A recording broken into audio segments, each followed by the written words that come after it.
Our pierce the veil, slop or not? Let's figure it out. Number one, we're going to look at what is slop. We have to define it. Two, how to figure out how to detect it. I'm going to tell you.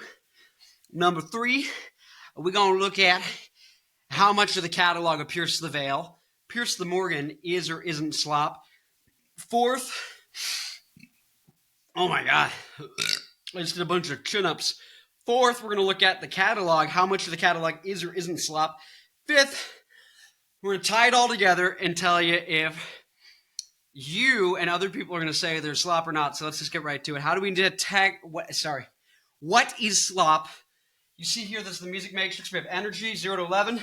Catchiness, 0 through 10. Catchiness, you can use the word memorability or like how memorable a song is. If it's a song catchy, is it memorable? Kind of similar, right? In terms of what we're discussing today. How energetic or how intense it is, right?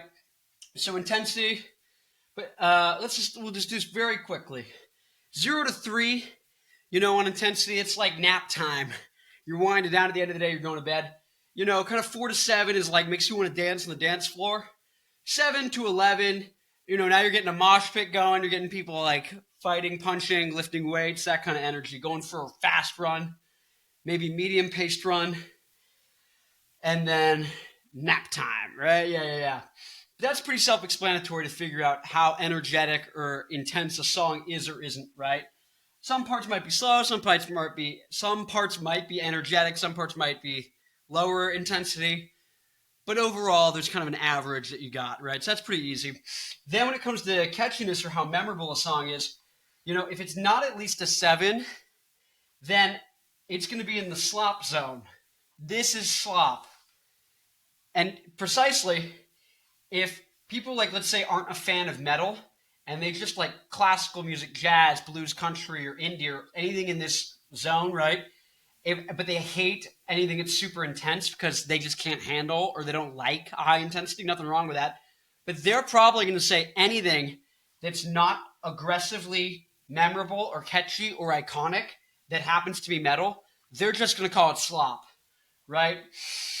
And so for anyone who's not a fan of one of these genres, they tend to call it slop if it's less than a 7 catchy. If it's more than a 7 catchy and it's higher intensity or energy, they call it rock. If it's less intense, they call it pop, but it's really memorable. But how do we figure out how catchy something is, right? So this is kind of the next thing we look at is number 2, is how do we figure out something's slop or not slop, less than a 7 catchy.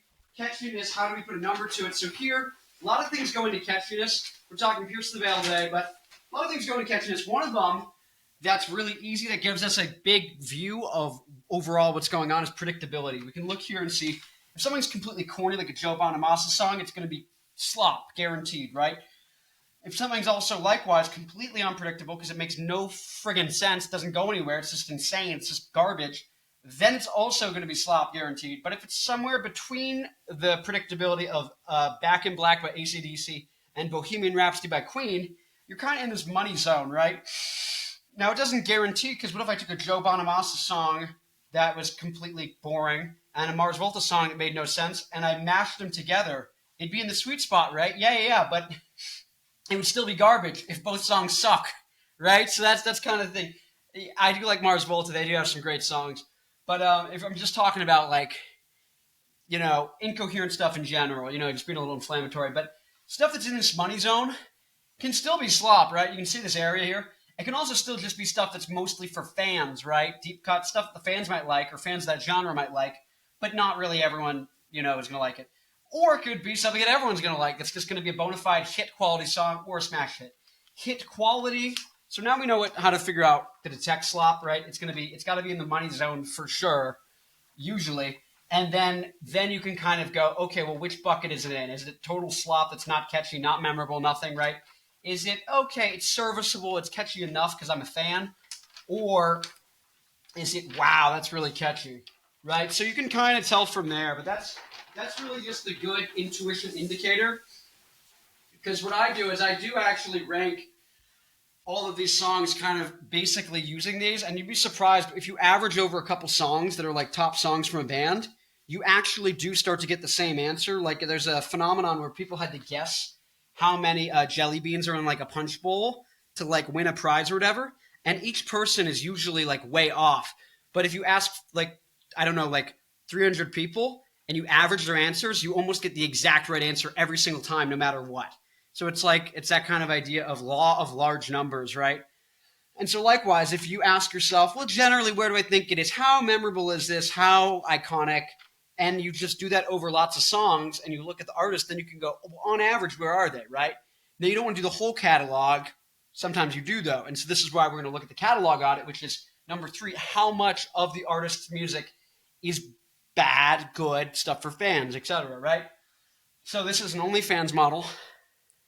OnlyFans model being that it's mostly music that's only for the fans, and there's nothing really else. There's nothing for everyone, and there's nothing for, this is relative to the whole catalog, though. This doesn't mean there literally is nothing, right? A good example of that is like David Bowie's down here, where he's got mostly garbage. Most of what David Bowie's put out has been slop, relative, like ratio-wise, right? 8,000 songs of slop, 20 really good hits that are for everyone, right? But it's the ratio that we're kind of drawing here. Like, you can see a 50-50 distribution would be like Led Zeppelin, 9 Inch Nails. Let's think like 3 albums that are banger hits. Everyone loves them, no skip. 3 albums that are just great for fans, but, maybe not normal audience. They might skip it on a playlist. They're like, let me get to the next one. And then 3 albums that are just like, okay, these aren't that good. Right now, an interesting exception is the classic catalog, where it's mostly stuff that everyone's going to like or have to at least admit is really memorable and catchy and good. And then B-sides that are kind of over here, right? Stuff that's kind of like for fans, right? And so a good mix of that. That's kind of the classic catalog. I think Pierce the Veil has a little bit, they were kind of like a little bit of a combo of these 3. I said classic catalog. You know what? I think they do have a classic catalog. I think, though, we do kind of get into, because you're going to see what happens later, it might be, though they have a classic catalog, which makes you think, well, all their music good, so how can people call them slop? We will get to that in a second, right? There's going to be something interesting. 4th is, are they talented? So this is a great one, because basically this is about 3 different types of people. And you can, everyone's kind of, some combination of these. But there's a person who just cares about, I walk into Walmart, I see a cool t-shirt, and I can mistake it for a shirt brand. That's how cool the brand is and how, like, popular it is. So, like, Kim Kardashian walking into Walmart and being like, oh, Metallica, I love that shirt company. It's like, okay. Or like the Misfits have really good t-shirts. And so I don't think Pierce the Veil's quite at that level, which would be like a perfect green, but they're at like a yellow. They have a pretty solid brand, pretty memorable. They kind of stand out from the emo scene and or like metalcore. I guess not metalcore, but you got emo. But just that whole like era and all those bands, they stand out being pretty good. So though they don't have Walmart t-shirt brand, they're pretty solid, pretty good brand. When it comes to musicianship, this is actually more like, are they virtuosos? Does it inspire you if you hear a song like, oh my God, I need to learn guitar to learn how to play that riff. It's so cool. And I think you've got stuff like that. Bulls in the Bronx, like, kind of has that riff at the front. But I hear, like, I love, like, She Sings in the Morning is, like, one of my favorite songs. It's on my workout playlist, and I listen to it anytime I'm like, I really need to get into the workout. It's that and, like, Eyeless by Slipknot. And so, but that song is, like, the coolest, like guitar riffs and harmonies and things. And it just makes me go, oh, my God, I want to, like, up my game as a songwriter and be a better musician. And so, yeah, so I give them a green there. It's just, they're goated at making, like, the shred, the good, the intensity, without making it completely miserable, which a lot of heavier bands do. Or they make it completely sappy garbage, which a lot of emo and punk bands do. It's like, meh, and then it's low intensity, or it's high intensity, but garbage. And actually, ironically, having, like, super depressing, boring, whiny vocals makes it have less intensity and less energy, because hope and things are actually a more powerful, exciting kind of emotion than negativity, right? Depression can be strong, but pure adrenaline, you get what I'm saying? Like, so, but yeah, I think they get excellent on that, or they get an okay on that. And then the songwriting, they're really good. So they get a green. So basically all this is saying is the guy who just cares about catchy songs is going to like the band, right? The guy who just cares about, their cool guitar riffs is a really good guitar band, they're going to like it. And the guy who just cares about the t-shirt and the brand is going to be like, yeah, they're pretty neat, right? He's not going to be embarrassed to be like, oh, you guys listen to Pierce the Veil? Like, oh, that's cool. Yeah, I like Pierce the Veil. You know what I mean? The socialite, the kind of socializing archetype. Now, so how does this actually come over here? So I'm going to show you my top 10 songs, and most people generally do something like this where they go, okay, based off my top 10, on average, how intense or energetic are they and how catchy or memorable or iconic are they, right? And so you could say, like, this is iconic, how iconic you are and how intense you are, right? So those also work. But here are my songs. Well, I did, and I don't want to think anymore. Oh my God, King for a Day, and then Carfanello. What if I can't forget you? What's so good about picking up the pieces? I can't even sing right now. Past Nirvana is good, even though, like, I know it's a little bit lower intensity. No, it's just good though. She Sings in the Morning, my favorite.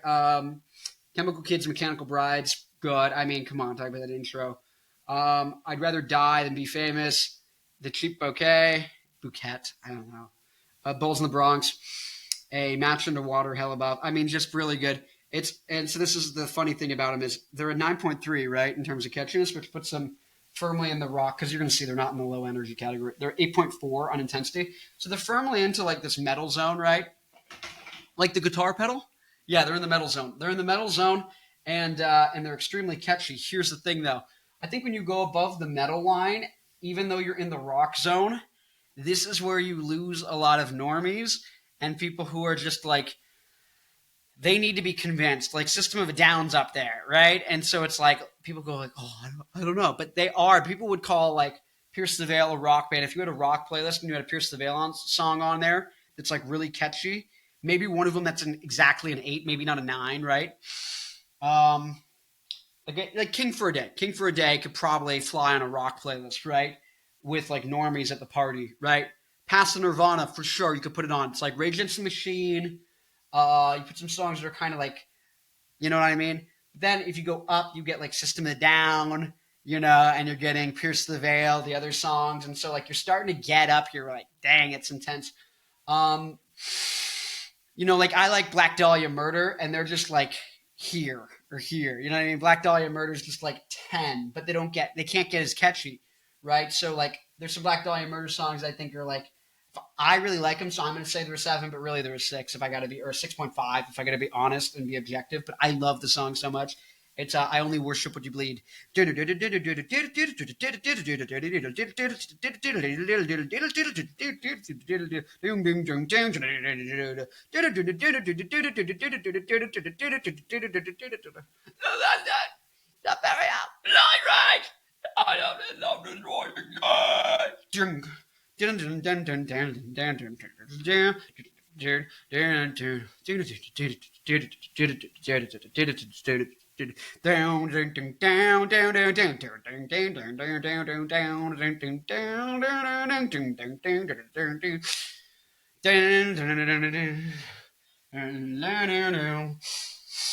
so they're definitely rock/punk metal, right? So of course in that area, right, that's kind of where you expect them. But they're really catchy. They're really catchy. And some of the songs go over here, but it does, I think you do get like a line like this almost, where it's like, as you kind of swoop up from here, it gets to the danger zone where it's like, this is like grandma's tapped out. But not just grandma, like the normies, normie beware, right? They should be like a circle here. So it's like, normie, no more normies. Yeah, basically it's like if you can't handle like a 5 or 6, you're going to tap out here no matter how catchy it is, right?